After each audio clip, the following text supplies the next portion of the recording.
So whenever I'm trying to get started, but my cat's making the biggest nastiest poo that I've ever smelt.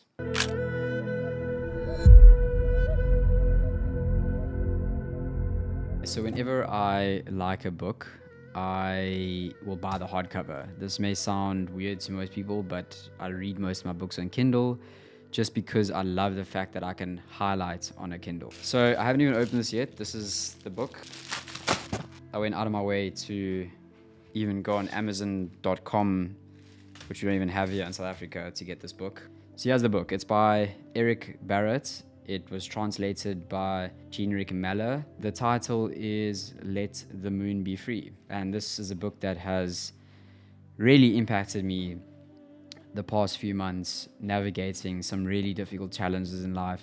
Kind of the basic premise is surrender, just letting go. But if you've come for the shorter version of this episode, which will also be a podcast episode, let me just dive into it and let me just give you the summary, the 5 takeaways that I've gotten from this book.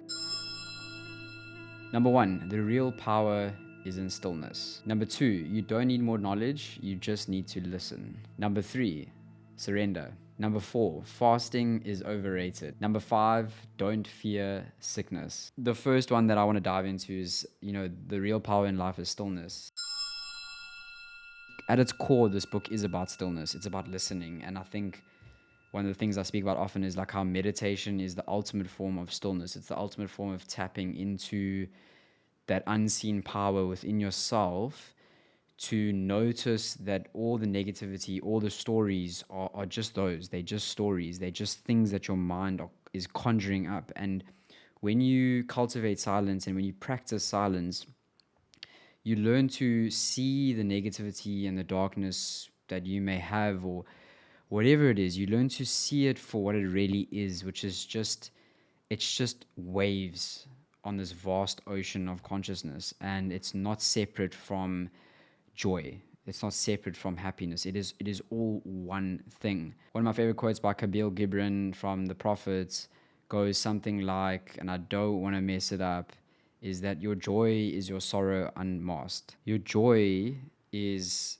what's on the other side of your sorrow and your pain, and it all becomes one, and you are joyous because you've experienced pain. So meditation is a great way to tap into that concept. But Eric goes on to say here, I think that there's an early phase where you look for knowledge and techniques to find your way. Then when you have found it, you can let go of all the foundational techniques that have been taught to you. The real power is to be still. You realize that you don't need anything to be happy, that you have nothing to accomplish, that you haven't failed at anything in your life. Your life is perfect. That power is extraordinary. It eclipses all others. But to want something is vapid. It isn't powerful. The possibility to accept life in the moment does not need any theory. But what happens in the silence of the heart is beyond any understanding, beyond any knowledge.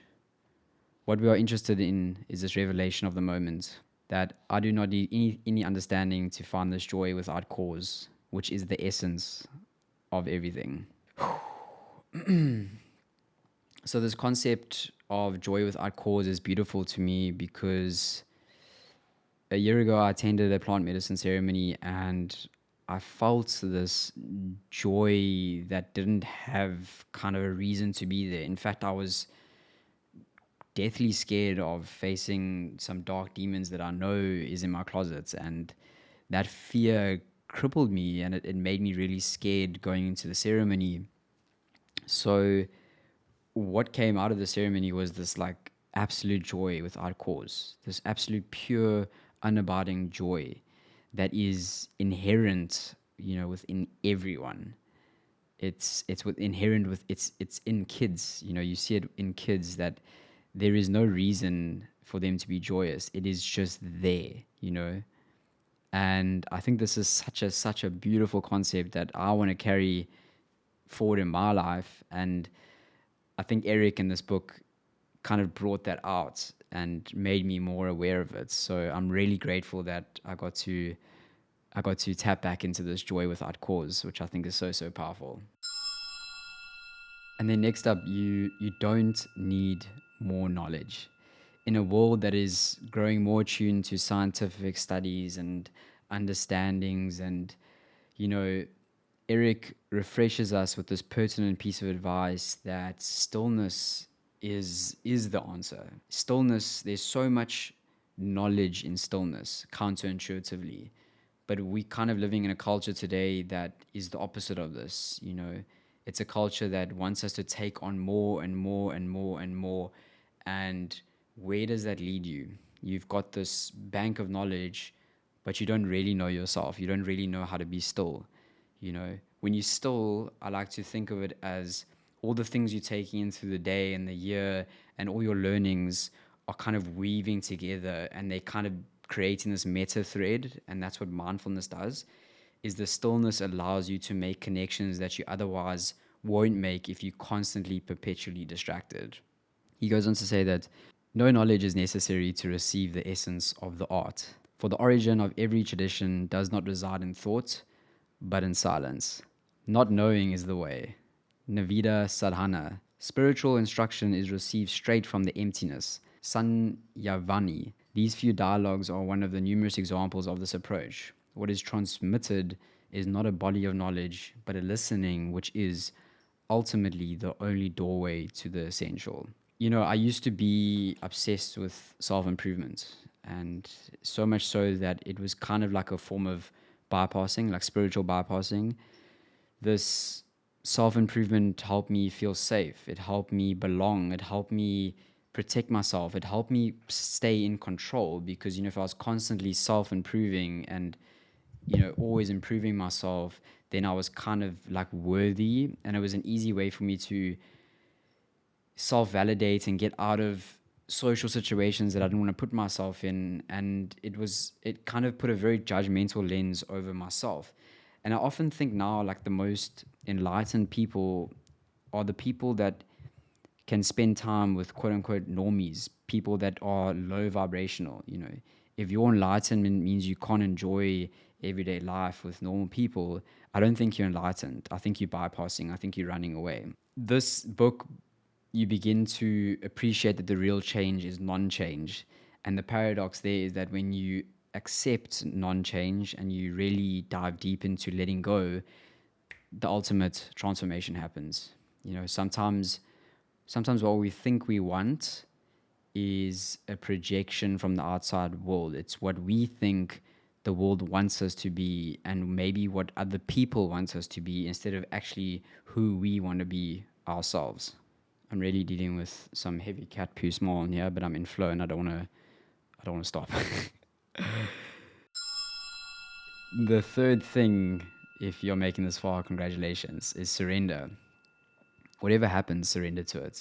There's a beautiful thing. The beautiful thing about surrender is that it has layers. So, like, you can surrender to a surrendering, and you can really go deep into this layer of surrendering. Letting go is one of the most powerful things you can do in life. There's so much power in letting life inform you. And again, this is so counterintuitive to my foundational self-improvement manifestation desires. Letting go and letting the river of life inform you is so powerful. Uh, and this is not to say that I have the answer. I'm still in the midst of the river bashing me over, and me feeling like I'm getting lost in a waterfall that is 100 feet high. But I have found that through letting go, some of the most joyous, most loving, most beautiful conversations, the most beautiful things have happened through letting go and surrendering to life instead of me wanting to control life. Eric offers a beautiful piece of wisdom by saying, whatever situation life sends me, it is a favorable one. This is kind of like the amor fati principle from the Stoic side of things. Every situation contributes to me. It is the initiation that I need to receive, be it disease, misery, wealth, what the neighbor sees as a failure or what he calls as a success. Everything becomes my path. Love that. everything becomes my path. And I often think that our subconscious has ways of self-sabotaging ourselves. And I've thought about this recently. Um, I recently experienced a relationship that sadly ended, and I was saying and doing things and acting out in ways that I couldn't control. It was kind of sometimes uncontrollable, and this was, for me, the way I look at it now, is it was my subconscious self-sabotaging to lead me to a a place where I'm at now, where I'm having insights that I would never have had in the comforts of a relationship. So this is huge, and it's not to say it's easy. I definitely miss that comfort, but these insights have come from the quote unquote self sabotaging. So that's just something that I'm thinking about now, and this all comes through surrender, through letting go. Fourth, fasting is overrated. Eric encapsulates and eradicates a long held modern belief that we need to fast in order to be healthy. He goes on to say, most often, fasting is a compensation for an inappropriate diet. Why fast? Nature offers food. The body needs food. We must eat what fits. If there's nothing to eat, we fast. If in the past we ingested large quantities of medication, fasting may be appropriate to eliminate certain chemical residues. It is personal. We cannot generalize. For fasting to be beneficial, it needs to extend over a long period and to be supervised by somebody competent. Under regular circumstances, fasting is not necessary. It's enough to eat properly. I love this because, intermittent fasting and not eating is all the rage today, and I've experienced this myself, navigating many eating disorder difficulties in my younger years, and then overcompensating and going the whole intermittent fasting route, and kind of having that wreak havoc on my hormones as a man that's training often. If you're eating properly, the chances are you don't need to fast. And this is what he's saying. And I'm not a doctor, so obviously, if you want to fast, fucking fast. No one's telling you not to, but I've found tremendous benefits in rather eating proper, especially first thing in the morning, getting in proper nutrients from quality regenerative raised meats like steak and eggs and cooked in ghee and great coffee like that. That is so nutritious to me, instead of wrecking my adrenals by fasting and going the whole day, most of the day, without eating. I found that eating proper food sets me up for the day, especially first thing in the morning. Eric says physical fasting is superficial. What counts is the fast of the mind, not absorbing useless thoughts, the thoughts that we get saturated with through the media, television, newspapers, novels, etc. And even more essential, the fast of the heart. Fast from effectivity, resentment, criticism, hatred, or knowledge. To really remain still, detached. To not intervene in the world, but to let it live inside us. That fast is the only true fast. The fast of the mind is a consequence of it. Sometimes the fast of the body can present itself as an auspicious extension of the fast of the mind. Don't fear sickness. This is a big one for not only myself, but I think others. I think we so easily attach ourselves to our sickness and our disease, and it becomes our identity. And this is a form of fear. I see people like Brian Johnson wanting to live to 200, certain other people on YouTube. Looking after yourself is essential, but fearing sickness to the point where if you do get sick, it's kind of this failure on your health or your nutrition's part, is also a form of disease. A few years ago, I got really sick, and the doctors, no one knew what was going on. It was crazy. It was just this abnormal, weird time in my life, and it put me in a perpetual state of fear of eating the wrong foods, of being in a moldy house. It affected me to the point where I could not live a normal life at the time, because I was constantly fearing being sick and going back into that state. And that fear prevented me from so much joy and so much happiness and so much surrender and letting go. So it's interesting because now I see sickness as a way to tap into a higher form of consciousness. I really do. I'm not talking about the sickness that you get from eating way too much donuts, way too much pies and shitty food and you're on constant antibiotics. I'm just talking about like something happens to you.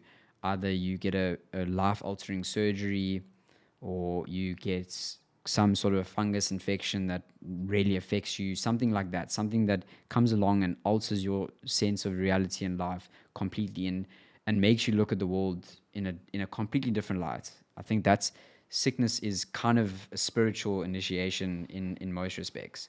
Eric goes on to explain how our desire for perfect health comes from fear. The desire to create a body in good health comes from fear. That balance is unbalanced. Good health and disease are two expressions of health. Being scared of disease is already a disease. The answer, once again, comes from stillness. Stillness is good for your health. Hatred, resentments, and fear destroy it. Your whole digestive system is upset by these emotions. And even if you take the most wonderful nutritional supplements, you will not assimilate them. But if you free yourself from all of that, you can eat rocks and you will metabolize what you need. I love that. And there has been studies done, placebo studies, on how the thought of something entering your body, if it's negative or positive, affects your cells.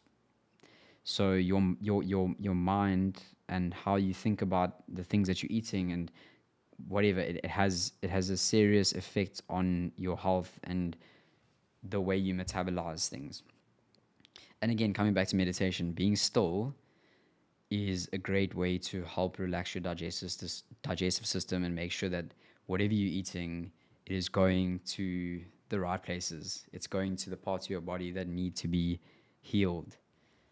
And it's all one. It's all connected. You know, what you eat affects your spirituality. Your spirituality affects how you eat. It affects how you move. How you move affects your spirituality. I like to break it down into just 3 simple concepts: meat, move, mind. So eat meat for your mind, move for your body, be mindful for your soul. Meat, movement, mindfulness. And this just helps me connect all the different aspects, because we also living in a very secular society, a society that wants to silo things. You go to a kidney doctor, a kidney specialist. And I'm not nothing against kidney specialists. If you are a kidney specialist, you go to specialists that deal in this one specific thing. But do they ask you about the rest of your life? Do they ask you about the container that you live in this enormous, gigantic universe? Or do they just focus on this one thing that is wrong with your kidney and focus solely on that and give you an intense medication just for that? But what about the rest of your life? What about the things that are affecting everything in your life? And it just so happens that your kidney is the symptom. It's not the cause. Everything has a deeper connection to everything. So by integrating, by making sure that you are being mindful, that making sure you're moving, that making sure you're eating proper nutrition, this is all giving you a foundation on which you can go out into life and enjoy it and be happy and not fear sickness, as Eric says. My theme for this year has been fear nothing. It's from a quote that I read, and it goes something like this: we all are meat-coated skeletons on a rock hurling through space, orbiting a giant ball of fire. Like, what? Like, that is crazy. Like, to think that we are on this planet right now, living this life, it is nuts. So fear nothing. Fear nothing, because we are inhabiting this crazy journey together. We really are.